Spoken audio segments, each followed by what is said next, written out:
You're welcome to the spot, you know the truth is here. BronxTails on a beat, we see it clear.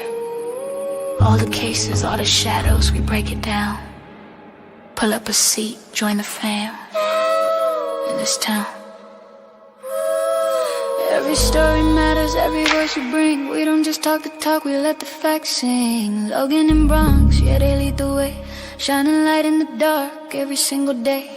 Yeah. Curiosity welcome, questions never wrong. Here you belong, it's a family strong. From cold cases to the ones unsolved. Together we uncover, together we evolve. No gossip, no rumors, we keep it real. Every detail matters, every clue you feel. We vibe, we learn, we investigate. BronxTails, true crime, let's elevate. Stay with us every night and day. We uncover the truth in our own way. Come here, let your mind explore. BronxTails, true crime, always more in store. Yeah, welcome home. Yeah, you're never alone. Hello, beautiful people. I feel like I haven't seen you guys in a month of Sundays. So I am so excited to be here today. It has been an extremely rainy and haily, is that a word? I don't know. Lots of hail day, but it has been a wonderful day. And I hope everybody has had a wonderful day or is having a wonderful day. It does feel like that it has been forever. So I'm really, really excited to be here today. I have quite a few things I want to talk about, and we don't have a time limit today. So I'm really excited, and I'm so happy to see everybody. Thank you for joining. So everything is alleged and our opinion only. First, before we get into all this Idaho goodies, I want to share my screen, and I just want to share something about JLR really quick, because I found this interesting. This is a post on Facebook made by, whoops, sorry, that is not the right picture. Hold on. Oh, why is it turning? Wait, no, don't play. No, don't play. Okay, there we go. I don't know why it turned it into a video. That's weird. So this is a post by Plunder on Facebook, and this is regarding JLR. And it says the Chelan, is it Chelan? I still don't remember how to pronounce that. Chelan County tells me they can't find any case for Jonathan Lee Riches, aka JLR Investigates. They can't find it in their system. So how does the Washington Sheriff's Incident Report go from Detective Kyle Talley having probable cause to arrest Jonathan Riches for serious alleged charges to no criminal charges filed after 3 months? And when my mom sent me this, my first response was, well, he's probably a snitch. Allegedly, in my opinion. I have no idea. But usually, from my experience, what I know about court cases is if you have a court case and there is an arrest warrant of probable cause for serious alleged charges, and suddenly it goes away, that probably means they made contact with the perpetrator, and the perpetrator agreed to cooperate in something else, or I don't know what it could be, but that's usually what makes their case suddenly disappear from the court system. And Plunder's really good at what she does. So if she can't find it, then it must not be there anymore. And that's really the only time I have seen a court case disappear from the system, is if the perpetrator agrees to cooperate and work with the police in maybe other cases, or taking down drug traffickers or sellers, or, you know, just anything like that. So hey, Karmic Retribution, good to see you. I have a video of yours that I think I'm sharing today. I hope I put it up there, but good to see you. Yeah, Plunder's really thorough, just like Forehand says, really thorough, really smart. I think she's good at what she does, whether you agree with her opinions or not. I think she's really good at investigating stuff and digging into stuff. So the fact that she says she can't find a case on him anymore, however, there was a probable cause to arrest him in Washington for the alleged abuse on Magnolia, and now there's not. It makes my brain twitch. Maybe that he is a snitch in something else. And here we go with On Top X, starting the show off with a bang. $2.99 super sticker. Thank you. We appreciate you so, so much. We appreciate you. So yeah, that's what I wanted to share on that. Let me remove my screen before you see the rest of my show. All right. So, there we go. Okay. Now, the next thing I want to say is for the Charlie Kirk case. This one will be fast. I'm not sure if you guys follow it or have seen the information that has come out as of the last day or two that the bullet from the alleged gun doesn't match. So it can't be that gun, right? I find that really interesting. Very, very interesting. And I'm surprised that they're letting us know that. So yeah, apparently in the news either today or yesterday was that the bullet discharged from the gun they found on Palantir's property. If you guys know that, it was hidden or stashed on a property owned by Palantir, by allegedly Tyler Robinson. The bullet from Charlie Kirk's body does not match the gun that they are telling us it discharged from. So very interesting on that as well. Yeah, very, very interesting. I'm really surprised that somehow we got that information. That's wild. Alrighty, so on to Idaho 4 stuff. That was a quick little intro into other cases, and that's what we have. So let's move forward, and I will share this one. So I'm curious on your guys' thoughts about this. I know we've talked about it a little bit. We don't have to go in detail. We know what the bill that Alivea got signed was about. It's the 1250 bill. It is basically saying, hey, nobody can see pictures of victims. I don't understand why this case is where it starts.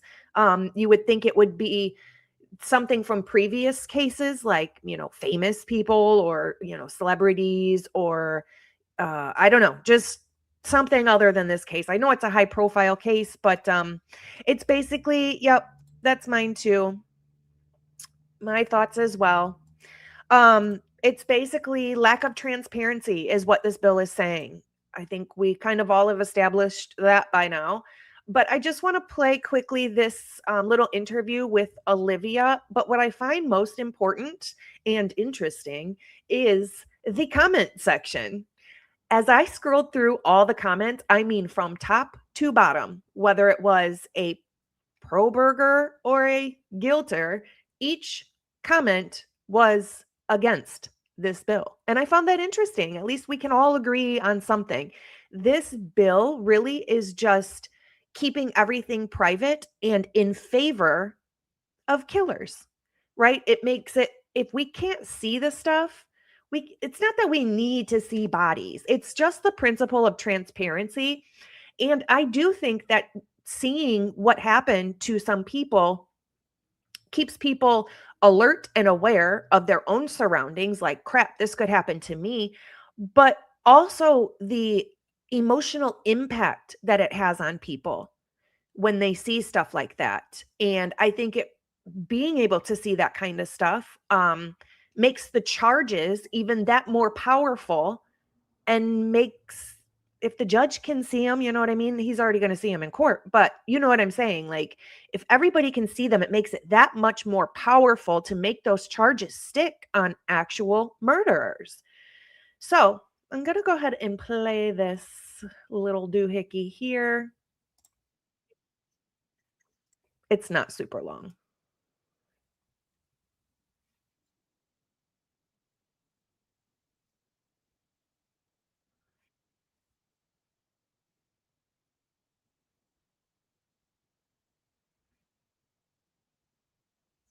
Hi, Diego. Oh, no sound. 1 second. I had to do updates and stuff, so it probably took my sound away again. Oh, yep, it did. Okay. This should work. If it doesn't work, please let me know, but this should fix it.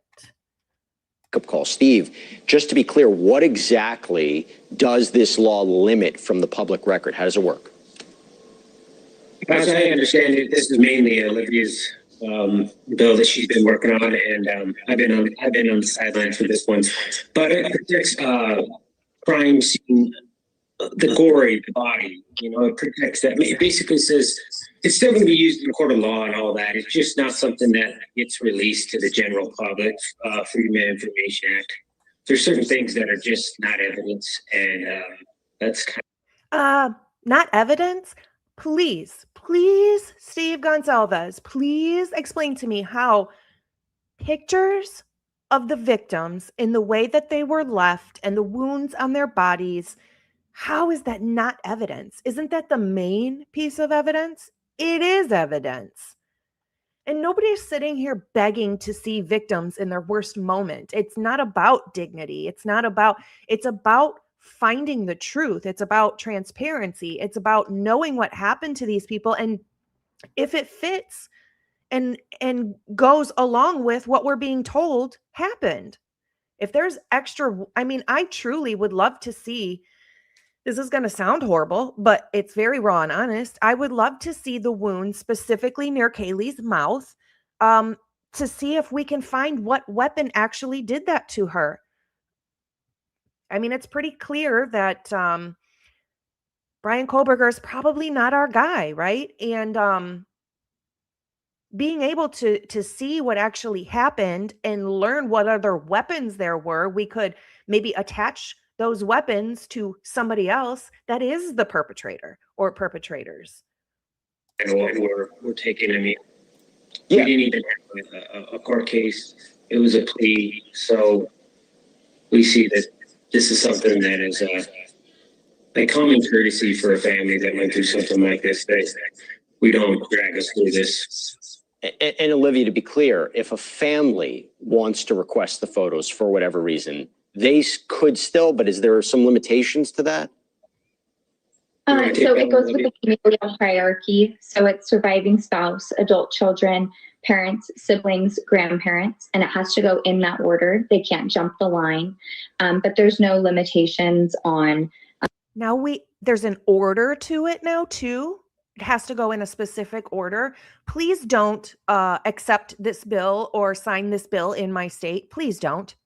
Because if this ever happened to one of my loved ones, I would surely hope, and I'm sorry if one of my loved ones is here and this is not what you would want, I would surely hope that people could see what the heck a monster did to them and have the world help me figure it out. I would much rather have armchair detective YouTubers on my family's case than any investigator in the world.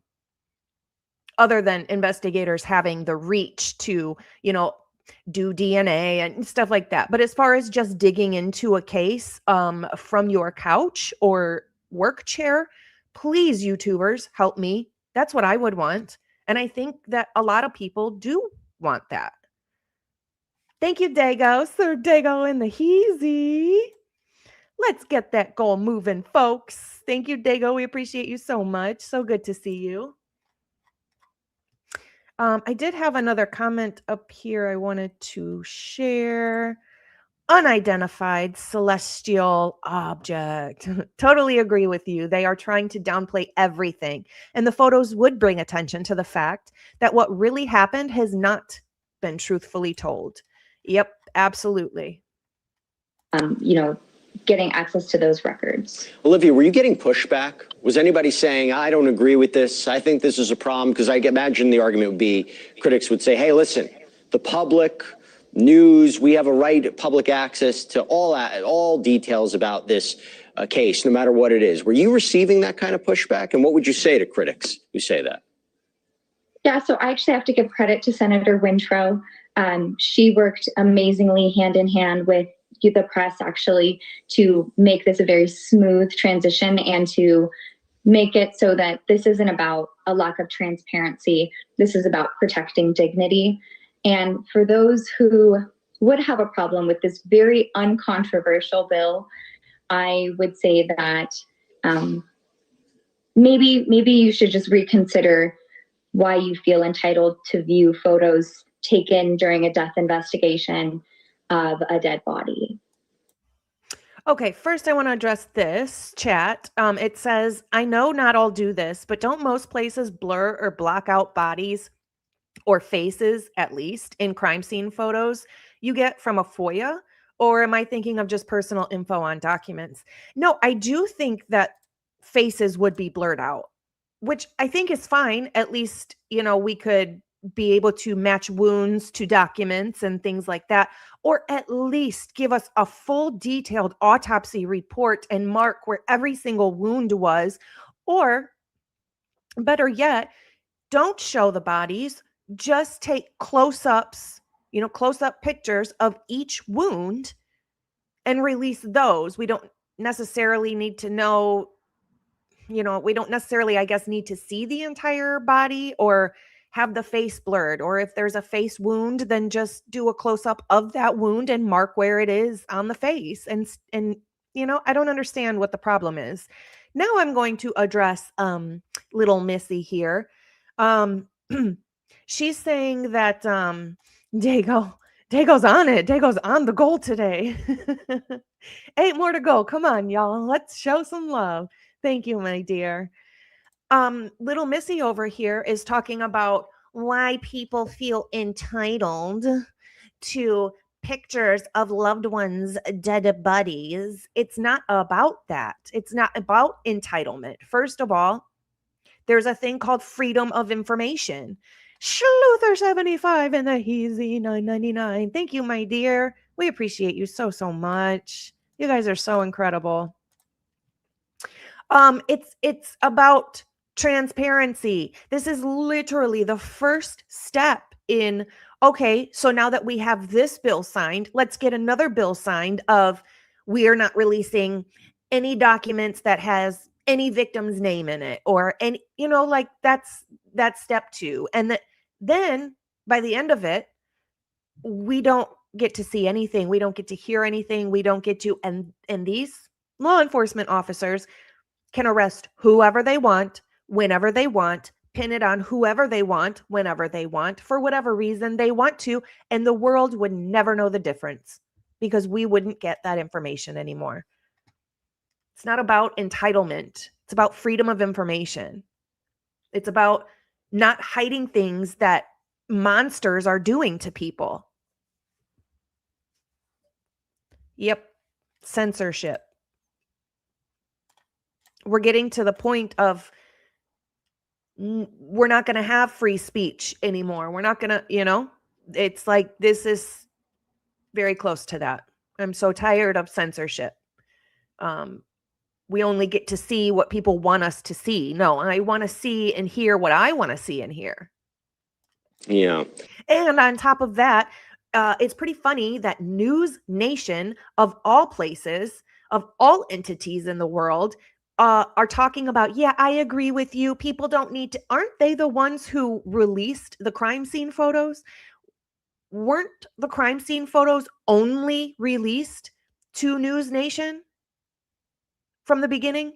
Remember, they didn't post them at first, or I'm sorry, release them at first. NewsNation posted them, if I'm not mistaken. So yeah. So which side are you on here? Because I'm sure NewsNation wanted those crime scene photos, paid a pretty penny to be the only one to have those crime scene photos, and then posted those crime scene photos for the world to see for clicks and views. And now he's sitting here getting clicks and views on saying the exact opposite thing with Alivea here. It's wild. And I think that's a really good point. You weigh what would be the value of that, right? the public's access to knowledge about our criminal justice system or a case versus what exactly you're asking for. Steve, I want to bring it back to your experience, your family's experience, for people who don't know. Why was this so important to you? Yeah, I do want to correct myself. Fizzy says, I think it was an Idaho channel. I think it was something like, I just don't want to be wrong. So it might not have been NewsNation, but it was a media outlet, which was the first and only people to get the first crime scene photos that we saw. So What happened? What did you go through that you thought it was important for you and Alivea to go through with this and push for this? What happened with your family with respect to this case? Well, there was times where we weren't sure who was defending us and who we were going after. And we reached out to our legislators and we just thought to ourselves, we got to make it better than this. The system shouldn't be set up in a way that a family has to go through so many attacks from so many different angles. And we found some people that really did want to help, and they want to work with people, and it really worked out. Steve, apologize. There's a little bit of ambient noise. We're going to try to work that out on your end. Alivea, I'm going to talk. Lucy says, you guys just heard the audio issues, and I'm sure you've seen this before, but Lucy says, I think the audio issues that occur in this interview is actually Kaylee. I don't think she, as a fellow nosy person, is in support of this law on her behalf. I could not agree with you more. I do believe in signs and the cliche things happen for a reason, you know, all of that. I do believe in that. So it's very, very possible. I think this is her telling them to hush it. Stop. Hush it. Like her saying, no, you guys don't have the right person. Stop doing this and go find the right person. Go find the weapon that did this to me. Toss it back to you. Two questions for you. Are you now going to try to advocate and push for this in other states like we talked about? And B, is this very difficult for you to be a part of, right? This is an incredibly difficult chapter in your whole family's lives, and yet pushing for this, I wonder if it brings up the trauma, brings up the hard memories of what happened. Yeah, absolutely. So to answer your first question, I would love for this to be adopted in any state that doesn't currently have protections over decedents' bodies. Some states do, but most do not. And I would say, thanks, Kawanda. Kawanda says, I sympathize with them, but the entitlement is crazy. It is. I just feel like, how much more can we help murderers look less murdery? my language today is, it's just not there. But you know what I mean? I feel like this goes in favor of killers and murderers and people that do bad things. It's hiding what they do to people.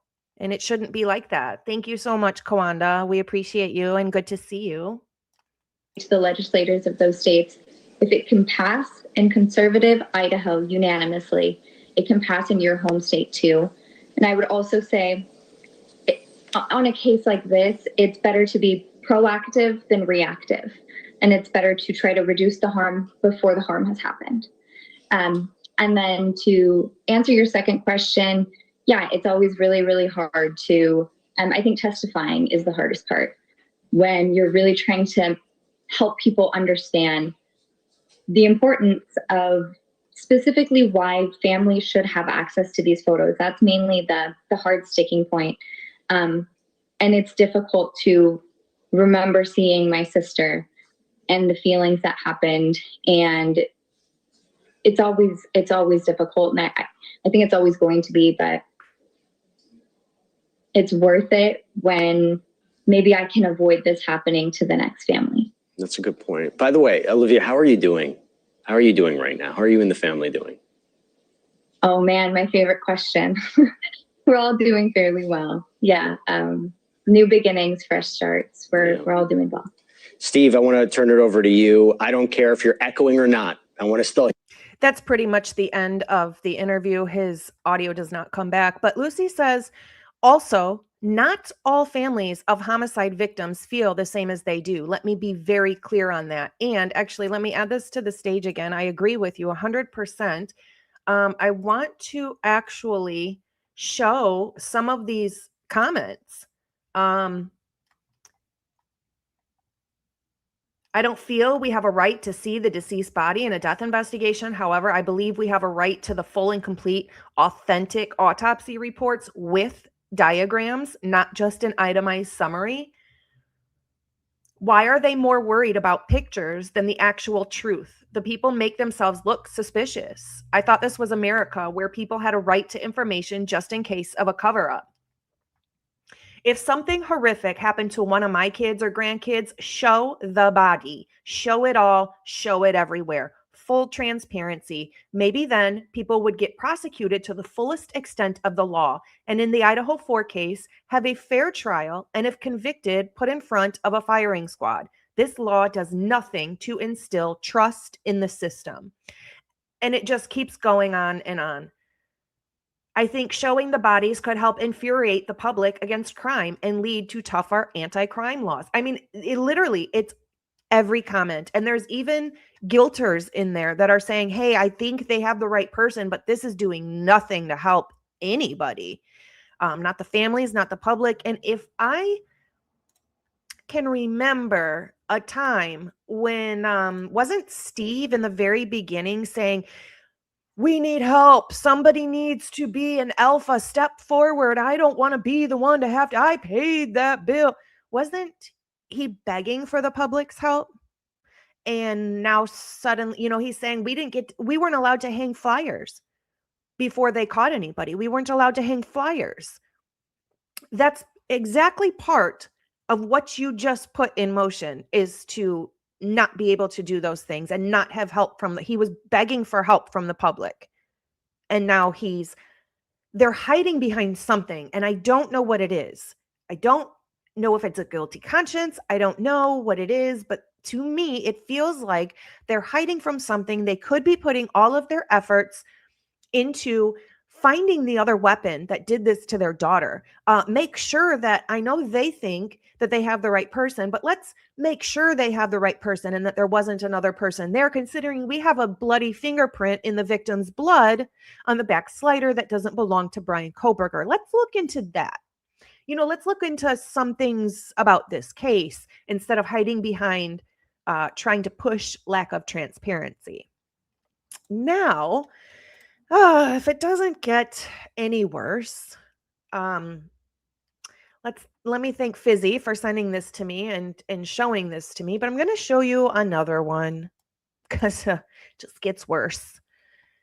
I don't think I can make this bigger, so just ignore whatever you see up in the background, but I'm going to play this one for you. Oh, let me actually reshare it just to make sure the audio is okay. All right. There we go. This is a video by Christy. I'm not sure if you guys have seen it. It's, again, just a short one, but hold on to something because it's going to tick you off.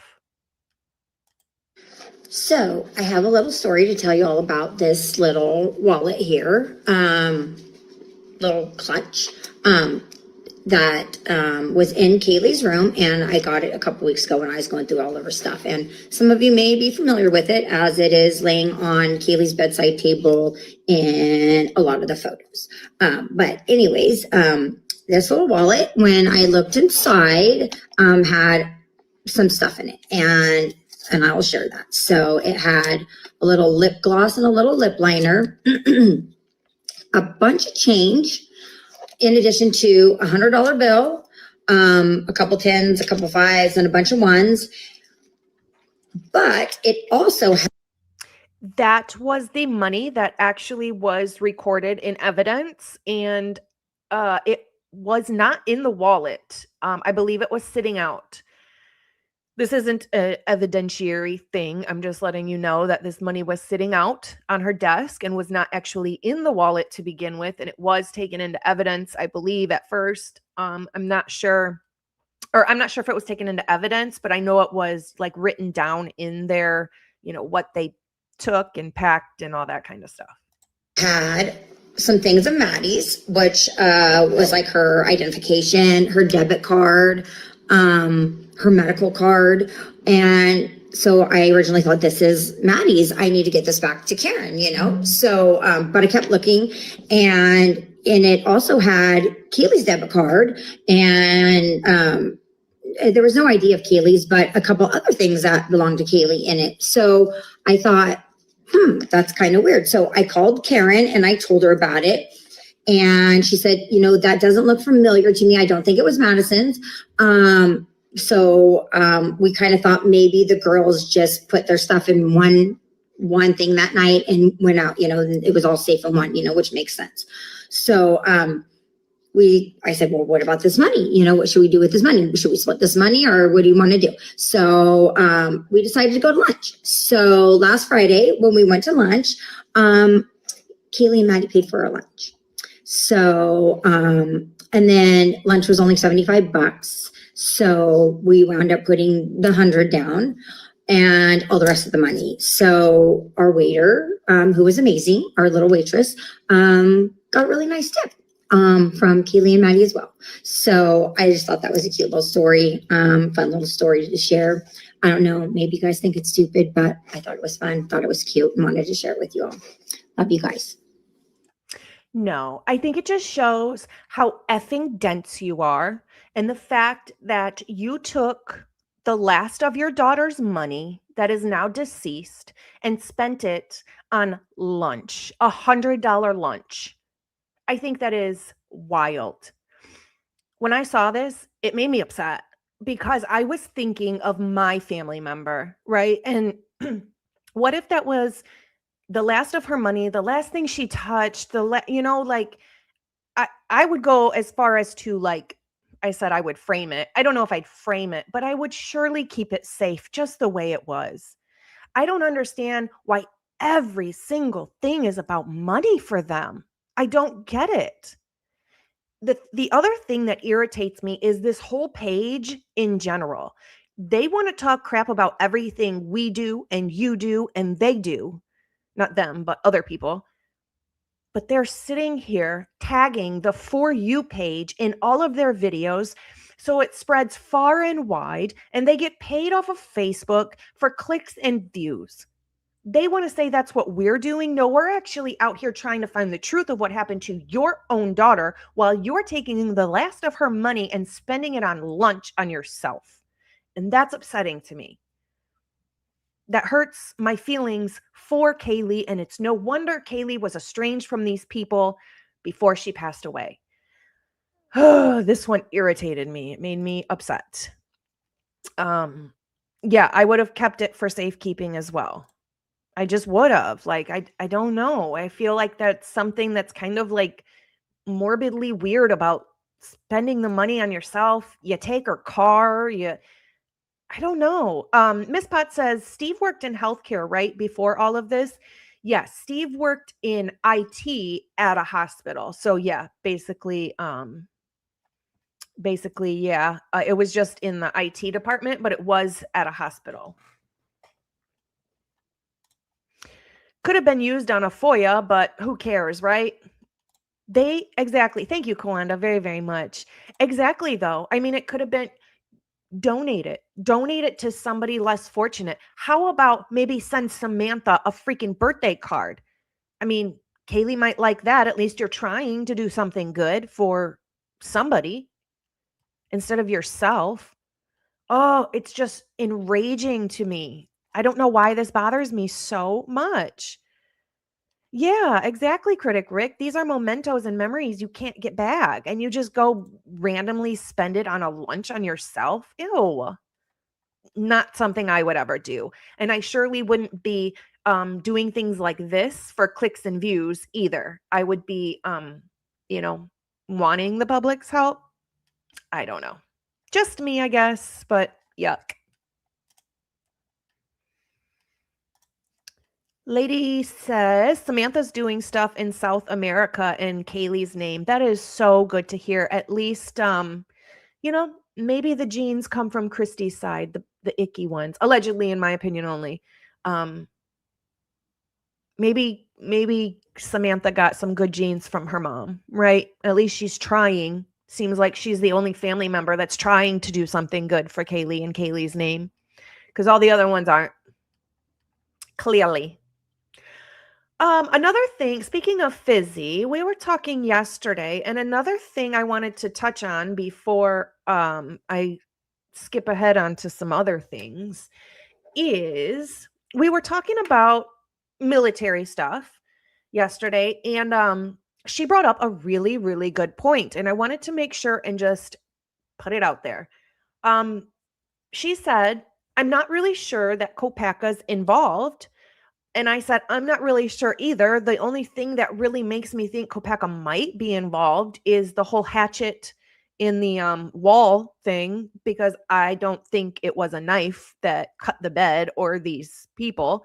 It could have been another weapon, but I think that it was at least the mark on the bed, the gouge in the bed, I think was by a bigger weapon than a knife, like a hatchet or a machete or, something along those lines. And she said, well, I don't think it was Kopaka because Kopaka was in the army, and I don't think he would have a military knife sheath. I feel like people that serve, whether it's the military, the Navy, the Air Force, the Army, whatever it is, they're very loyal to what they served in, right? So an army person is not going to go out and buy a military knife sheath. They're going to buy an army one. So I agree with her that probably Kopaka didn't have a military knife sheath, but hold that thought. I want to say thank you to Carol. Carol said, I paid that bill pretty much. Thank you so much, Carol. I appreciate you so, so much. You guys are so generous, so helpful. I love you guys so, so much. Miss Pot says many knives fit in a K-bar sheath. Oh, yeah, absolutely. And I'm not so sure it was a K-bar, but could have just been the sheath as well. Or the sheath could have even belonged to a victim. Pulling the knife out or a weapon out of that sheath, and the perpetrators just ended up using it on them or taking it with them and leaving the sheath behind because it wasn't theirs anyway. But to go along with the thought of Kopaka not having a military knife sheath, and would probably more than likely, if he had one, would have a army knife sheath because that's where his loyalty would lie. Brian Koberger also wanted to be in the army, not the military.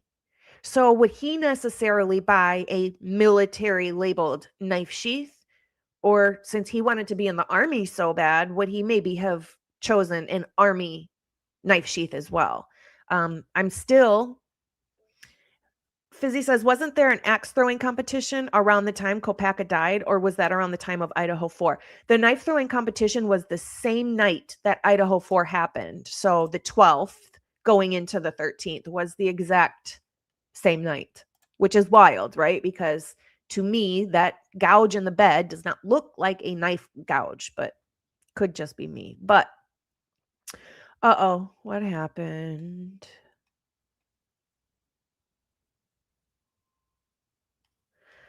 I'm going to share this, and I apologize if you don't want me to share this. Leah says, when my daughter passed, I wanted to keep her Dr. Pepper can because it was her last drink. And I feel like that is exactly how I would feel. First of all, so extremely sorry that happened. But I absolutely agree with you. I would be holding on to bobby pins and shoelaces, just things that my loved one liked and used and had and was theirs, and I wouldn't be using it on myself. I would just be saving them. They'd probably sit in a box, or I'd have like a little frame thing for stuff or whatever, but I surely wouldn't be spending the money on freaking lunch. But I'm really sorry that happened. But I do agree, and I feel like that's kind of what I was trying to say. Like, it's the things like that you actually keep, you keep them safe. And I don't understand what the problem was with keeping Kaylee's money safe where it was in her wallet. And with that being said, I also wonder what happened to the money that Kaylee had in her bank account, because I would guarantee, I would almost put my life on it, that they probably took it all. I would guarantee that her parents emptied her bank account and took it, and probably used it on whatever they wanted. Whatever they wanted. So, all right. Let's keep going. Yes. Okay. So I want to share. We'll get into this one. Now, I know that most of you probably saw this. I think it was yesterday, but this is an excellent find by MarcBee, and Birdie shared it yesterday. Thank you for all your hard work, MarcBee. MarcBee does amazing stuff. If you are not subscribed to him, head over. He does incredible work. He's very patient and he's very thorough with, I mean, he literally sat down and counted the barks on the on the 1112 cam of Murphy barking or whatever dog was barking. So he found that there is a guy that walks up to 1112 porch, so where the camera is. But as you can tell, he actually and if you haven't seen this either on MarcBee's channel or Birdie's channel, go check it out. Watch the full video. It's really good. Birdie even shows where the door is and where the person walks. So there's a guy that walks up the porch on the 1112 house, but he goes past the camera. And as he goes past the camera, you see him do something like gesture or signal or something. And that is when, at the exact same time, Eric Gower is pulling into that little road, that little side road that leads to 1122 to the victim's house. And when the guy walks over on the side of the porch, he gestures or signals or waves or something. Eric Gower stops mid-tracks and backs his car up and leaves. And I want to play this so everybody can see it. For anybody who missed it, I think it's very important. Oh, sorry.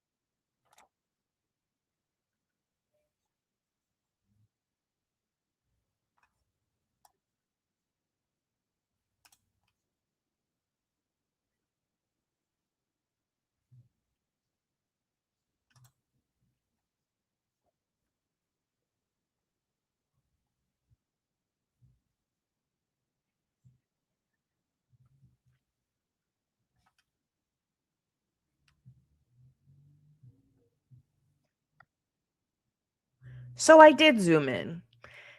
And it absolutely, you can even, I mean, I can literally see it from here. If you zoom in, you can see the driver of this vehicle, which I believe is Eric Gower, it's his car. You can see a light shining like right here, like he's holding it right here. He stops where he's at right now and sits for a minute. You can see a light shining. And right before he starts to drive, that light goes away. So I do believe he is absolutely on his phone, looking on his phone, something. Go ahead and either take a screenshot of this or go to Birdie's video, because now this is a video of a video. So you might want to go to the original or MarcBee's and zoom in on it, and you can absolutely see a light. And I believe that it is a phone in Eric Gower's hand. So he very well could have called him, text him, I don't know, signaled to him. It doesn't matter. My question is, Birdie was questioning, did this guy come out from under the porch? And my thought was, did this guy walk over from 1122 checking out 1122 at this time? Because he came like almost down the side road. I mean, it's literally right behind this house. So he would just walk up this road. He had a backpack on. I'm not sure if I think he has gloves on. I didn't see them myself, so I'm not going to say he has gloves on. And he's blurred. Now, when you look at the blurring of this guy coming up onto the porch, it almost looks like there might be somebody else blurred out next to him. Like they tried to remove it. And I'm not going to say that 100% because I haven't really dug deep into it. I don't see a second shadow, so maybe not, but it's possible that they completely scrubbed another person that's by him. Some people do seem to think that, but I'd have to dig into that myself a little bit more. I only see one shadow, but yeah, there's a guy that comes on this porch, and it's very possible that this is a coordinated effort right here, and that the guy actually walked over from 1122, scoping out 1122 at 1:44 in the morning.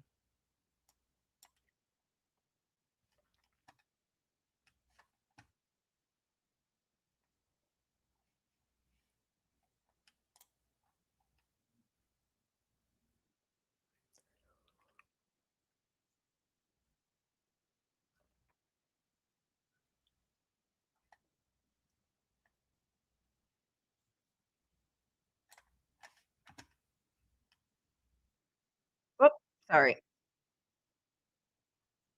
1 second. So let me, I'm going to make this smaller. I'm going to go back a second before he walks up again, and we'll play it again. But then I'm going to play it one more time further in this video, because I want to show you something else. I think Birdie caught it, but didn't speak much on it. But I want to make sure everybody hears it. So yeah, I'm going to play it one more time. And MarcBee makes a good point that Eric Gower didn't pick up or drop off anybody when he came over here. So what the heck was he over here for?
I'm sorry, you guys can't hear it? Oh my gosh. 1 second. I'm so sorry. Ay. I don't know why this goes off every time I try and share it. So weird. Okay, I'll play it again. This will work. Sorry. Because this is really important. I do want to make sure you guys see this and hear this. Also, when the guy walks up onto the porch, it's weird. It looks like he has a white shirt on or white jacket on, but then when he walks all the way up the stairs, it turns into plaid. I don't know if it's just a camera thing, but the camera changes color. It's weird, but that's not even the main point of this video. So I'll replay it 1 second. Sorry. And just to make it clear, whoever has not seen this video yet, the door to go inside is close to this camera. And when you look at the house from the front or from the back of it, like looking at this house, he very clearly does not go to the door. He goes off to the side of the porch, closest to the road over here. And then we see him walk back to the door. So he definitely goes all the way to the side and not to the door. And it looks like he makes a gesture in the shadow. And that's when Eric Gower stops and backs up. Talk about signaling. That seems like a damn signal. That's the definition of it, of a signal. He's coming from the direction of 1122 prior, within 20 minutes of the girls getting home, 12 minutes, 15 minutes of the girls getting home. Could be more than one person. Potentially looks like it's scrubbed. Can't put anything past these knuckleheads in Idaho. And maybe a glove on his right hand. Could be two people. I think it's a male. He looks, he sees Eric Gower approaching, goes to the other side of the balcony, clearly does something. The guy stops right away, puts it in reverse. Does he pull his phone? Dude, what if they muted it? Did he call him? Did he call him? Is that why they had to mute this and they won't give the audio? Did he call him? And is that why? Like, I wish we could zoom in. Is he on his phone back here? Or is he texting him right now?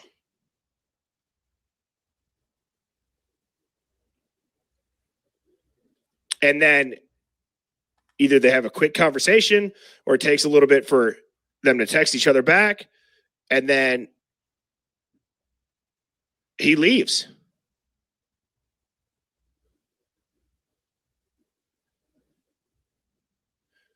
So what, from a timeline standpoint, all right, let's stretch our tinfoil hat muscle. All right, I'm gonna hopefully you guys heard that one. Sorry. I'm gonna go to, where is it? 129, and I want to show you one more thing. I think Birdie does mention it, and I want to thank MarcBee for finding this and for Birdie for sharing it and explaining it so well. Team effort is amazing. This is, I think, very important in my opinion. He kind of plays it over and over and over, but there's one specific thing I want to make sure everybody hears. If I can get it right. I'm not sure the exact timestamp, but I know we're close. Have you suffered abuse at Hartgrove Hospital in Chicago? You may qualify to file a compensation. So Birdie goes in, and I think this is Jeff H's video, right, Jeff? Oh, and Jeff made a comment and said it could just be the infrared lighting as far as making the shirt look white, and then as he gets closer, it changes and it looks... I figured it was just a camera thing. I just thought it was strange. It's kind of noticeable to me. So, but yeah, I agree. It is probably just camera issue thingies, but that I don't have a clue about. So this is the Linda Lane video cam, and it's synced with the 1112 video cam on the other side. So you can see both sides of camera views at the same exact time. And thank you for doing that. I believe it was Jeff H who put this together. But I want you to pay attention to after the guy actually goes into the house, after doing a gesture to Gower, Gower stops, Gower backs up, Gower waits, Gower pulls forward, not picking up or dropping off anyone. Then there's something else.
So that's all the audio that we got on that. But dude, wait, where'd it go? Where'd it go? Well, I guess I'll just look. I thought it was. 1 second.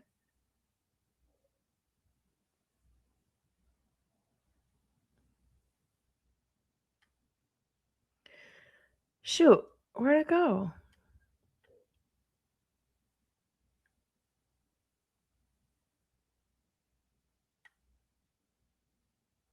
Well, I suppose you could just go watch it. I don't want to make you guys sit here. I thought I had the right timestamp. I'm sorry. After the guy walks up the porch, he makes a gesture, Eric Gower stops immediately, backs up, sits there for a second. The guy goes in the house and Eric Gower pulls off. And then immediately after the guy goes in the house, you hear a whistle, like another signal. And then Eric Gower, I believe, goes and picks up the girls and then comes back. And then immediately when they come back, you hear another whistle. And then you hear like girls talking and things like that. If you want to go check out this video, just listen for a whistle because it happens. As soon as the guy goes in the house and Eric Gower pulls off, you hear a whistle, like another signal. I've never noticed that before. So shout out MarcBee for that. One. It's just such a good find. It's incredible that we're still at this point, still finding incredible things. I mean, Ann Taylor would have never had the time to find all the stuff that everybody in this community has collectively found. Never. I feel like this stuff is important. So, I want to show a few pictures real quick.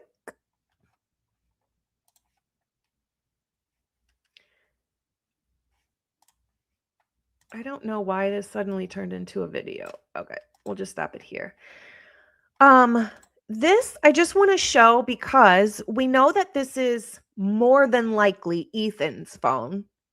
Some think it is Xana's phone. I personally am not sure. I lean more towards it being Ethan's phone just because I believe I did see Xana in a picture or video with the white phone, which could have been Ethan's phone in her hand at that time. You know, I don't know which is which. I just feel like this is more Ethan's phone.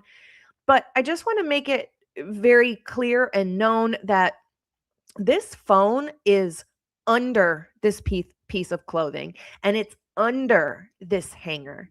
So at some point in time after Xana dropped the phone, lost the phone, threw the phone, whatever happened with this phone, that's when other things took place. So it's just intriguing to me. I'm very curious, at what point did this phone get here?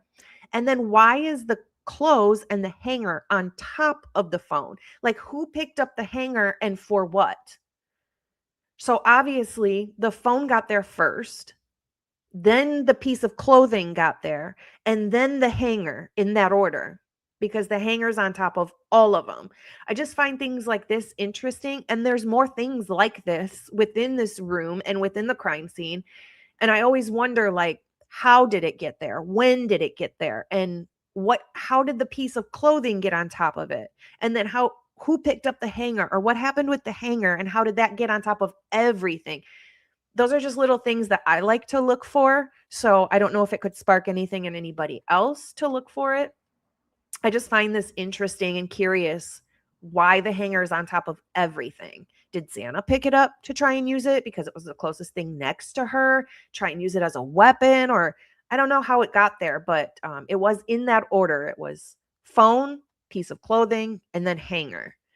And I just find it interesting. And then I want to just touch on this just for a second. And I want to make it known, this is the footprint that is outside Dylan's door. They claim it's a footprint. I have never seen this as a footprint. This does not look like a footprint to me. I don't think it's a footprint. On top of that, if it was a footprint, you would most likely see another footprint or shoe print either behind it or next to it or in front of it that's either darker or lighter than this one, because the person would be walking. So they poured Amido Black all over this area, but only one popped up. It just doesn't equate to me. The pattern of this doesn't look like a shoe print to me. To me, when I see this, ever since the day I saw it, I think of a laundry basket. I'm not saying it's a laundry basket. I don't think it's a laundry basket, but that's the pattern that I think of. Like the knee-height laundry baskets that have the, like in white or black or whatever. That's what I think of. But I don't necessarily think this is from a laundry basket. I just don't think it's a shoe print. We would see other prints next to it, in front of it, behind it. But just to have just one And that's quite a bit of blood that was on this, if this was a shoe print, on the bottom of this shoe. And just to have one print it doesn't make sense to me. It just doesn't. So I just wanted to make it clear. I don't think this is a shoe print at all. Forehand says, can you put it in Chat GPT and ask it? I did. It doesn't give me options as far as what it could be. It doesn't have a clue. It just says, this is a piece of evidence from the Idaho 4 case, and they say it's a shoe print and it's L4 and blah, blah. Yeah, it doesn't really give me. I was trying to dig into things that could make this. A lot of people think that, a lot of people do think it's a lacrosse stick. Good God. And it's only Tuesday. A lot of people think it is a lacrosse stick and that a lacrosse stick was used as a weapon in this case. I don't necessarily agree with that. I don't, not yet. I can't. It just doesn't. So yeah, I agree with you, Christina. I don't think that at this point that it's a lacrosse stick. I think it's something else. Obviously, it was something covered in blood, but I don't think it was a shoe print. Just to make that very, very clear. Okay. So this next one is Karmic Retribution's video, I believe. No, it's not. I'm sorry. It's Lucy's. Sorry. I did have one of Karmic Retribution's, but I think that one's going to be shared either tomorrow or Friday. But I'm going to share this video. This is interesting to me. It's absolutely what is being said. And I believe that this is absolutely true now. So think about when we talked the other day about a squirrel in Ethan's hand. This is why. And this is very important because this is exactly what they say.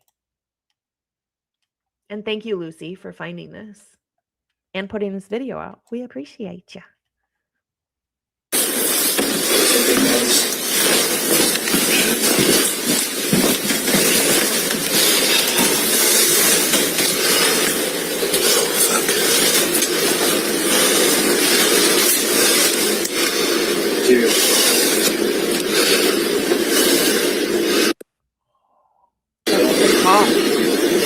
What's he got there? I'm sorry, I was talking over it. An officer standing outside Xana's door. He's looking at Ethan and he says, what's he got there? What's he got there? Like, what's he holding? What does he have? What's he got there?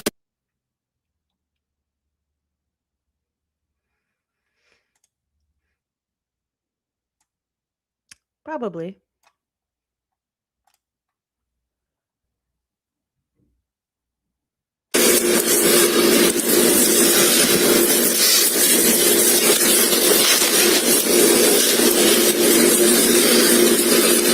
Make sure.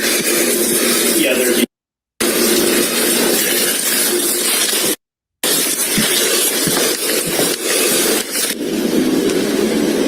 Is Mitch on the back or what?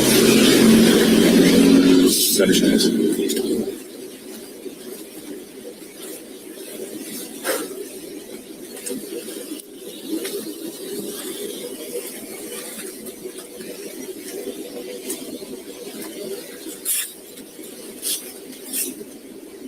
Careful with that knee.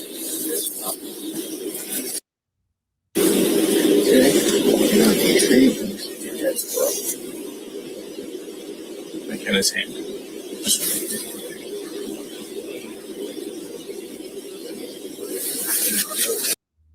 He said he had a dead squirrel. And the other cop says, huh? Or something like that. And he said, in his hand? And the cop says, yeah. And the other cop shakes his head like, ew, gross.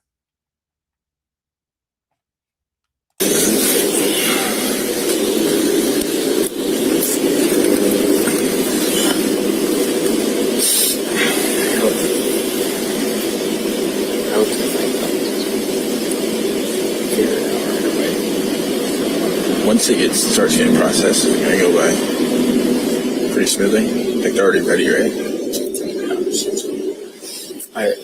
I mean, there's a lot to process there, but That's probably true. it's not like I want this portion to hurry up. I just want all these people freaking terrified right now. Yeah. We don't need some crazy thing going on in the university. Figure out who this is fast.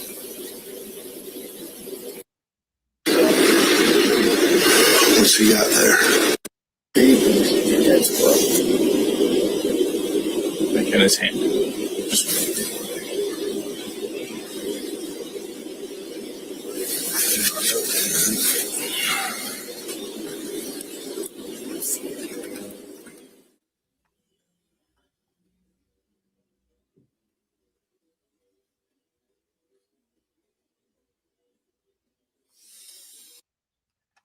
Yeah. So, all the talk about a dead squirrel in Ethan's hand, absolutely true. You heard it from almost every officer in this whole video thing. Ethan had a dead squirrel in his hand. The officer standing outside the door said, "What's he got there? What's he got there? What's he holding?" And the officer outside said he had a dead squirrel. And he said, like in his hand, like holding it. And the other officer, ugh. What does that mean? I've been looking it up and I can't figure out what it would mean, other than, if you guys remember, all before this, there were dead coyotes being left on the sorority girls' front porch full of blood smeared all over the door and windows. They were leaving dead, I think, rabbits and stuff outside of the frat boys' house, like frat to frat. Dead coyotes, frat to frat. The skinned dog. Do you remember the skinned puppy from that same time frame? And that's exactly, Christina. Was he the CI? You know, JJ said a week or so ago when we talked about this, what is a squirrel most commonly related to? A rat. Was that to signify being a rat? Or does it mean something else? Or is it just something to be like disgraceful, to humiliate, to... There is a meaning behind it, and I am bound and determined to figure out what it is. But Ethan absolutely 1,000% had a dead squirrel in his hand, and I just want everybody to remember all of the dead animals prior to this. I mean, in the recent past, prior to this incident, all of the dead animals that were killed and left on porches. Not to mention, doesn't it? Hey, Dylan Mort, what's up, peasants? Pretty much. Doesn't it signify like, I don't know what it signifies. I don't want to. Yeah, definitely meant to be degrading. But I feel like it's very similar to the dead coyotes, but who would put a dead squirrel in somebody's hand? Obviously for a meaning for it, but also I would think a hunter. I mean, where did you get this dead squirrel? You would have had to hunt it and kill it. Ew. For what? What does this mean? I'll find out. Oh, trust me, I'll find out. And yeah, and him being naked. I'm not so sure that he was naked himself, or if... I feel like there was an altercation before this, and Ethan was forced to take off his clothes, or they took it off after the fact. Probably not after the fact, because we would see clothes with wounds in them, but very soon before everything happened. And then did something else to degrade him. Like if that's not degrading enough, did something else to degrade him. But I do think the squirrel has meaning to it. Yeah, humiliation. Absolutely. Yep.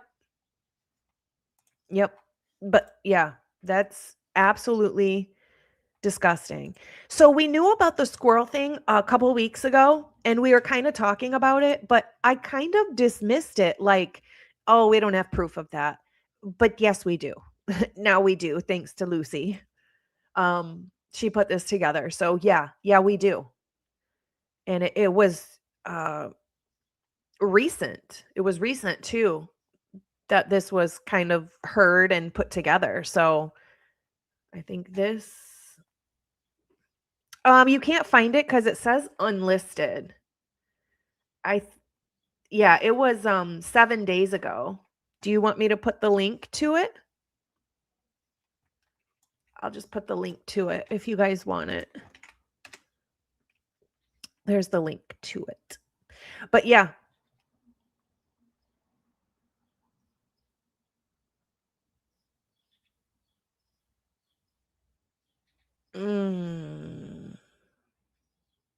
Yikes. Okay.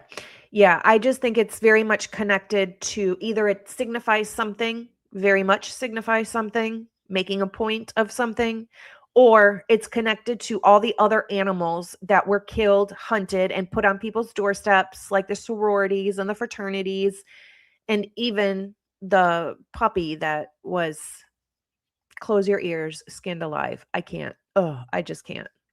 I do think that they ended up catching a teenage girl that supposedly unalived the puppy by skinning it alive.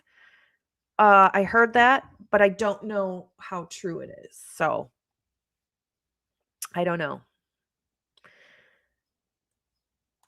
All right.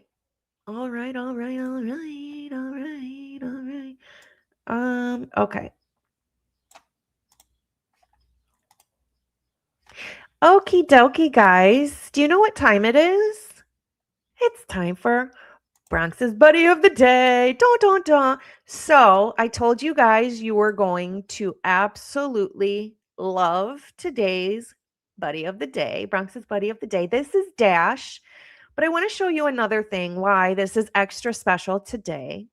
This is Dash, and I just think this picture is just so sweet. Dash was rescued by his mommy, and 1 second. I want to show you the video where Dash was rescued by his mommy. And this is Krista's baby. Hold on. Let me I'm going to remove it and put it back up there so I can make sure it has volume the first time. Okay. All right, Bronx's Buddy of the Day has a video as well with it. Are you guys ready? Get your Kleenex. So cute. Come on.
That is Dash's mom with Dash in her mouth, rescuing Dash and all the other puppies from the flooding underneath the house. That is Dash as a puppy in the mommy's mouth. Oh my God, you guys, I cannot. This is such a miracle. This is incredible.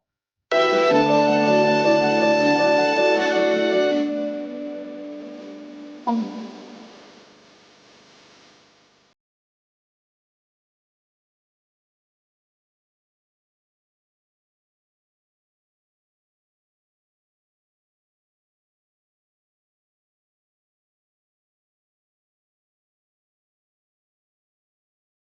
my gosh, is that not the most beautiful thing you have ever seen? Oh, I just can't. And what's crazy is when yes, and it's Critter. Critter is Krista. So when Critter sent me this, I had seen this video before. Like, I don't know if it was months ago or whatever it was, but I saw it just flipping through shorts on YouTube, I believe, or TikTok or something. But yes. So that is incredibly amazing. And Dash is part Beagle and part German Shepherd. Just incredible. It's just amazing. Oh my God. It's a tearjerker, but it's a heartwarming tearjerker. Dogs are just animals, all animals. But I'm a dog person, obviously.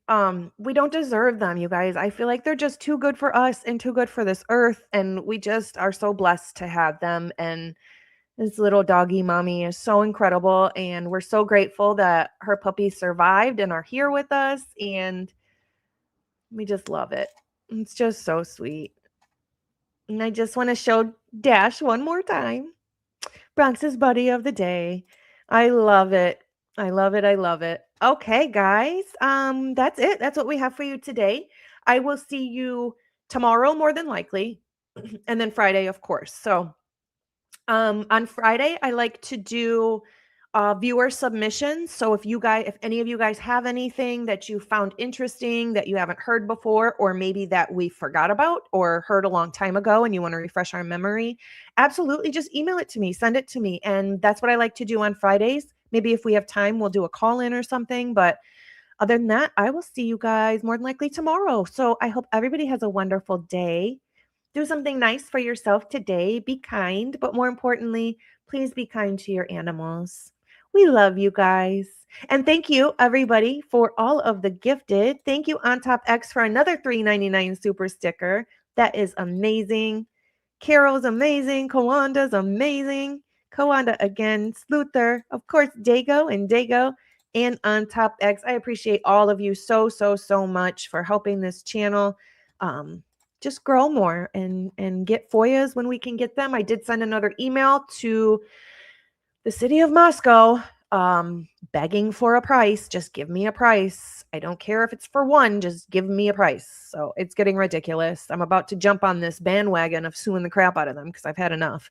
Anyways, have a wonderful day, guys. Have a wonderful day. I will see you tomorrow. Thank you for joining. Thank you to the mods. You guys are amazing. Bye, guys.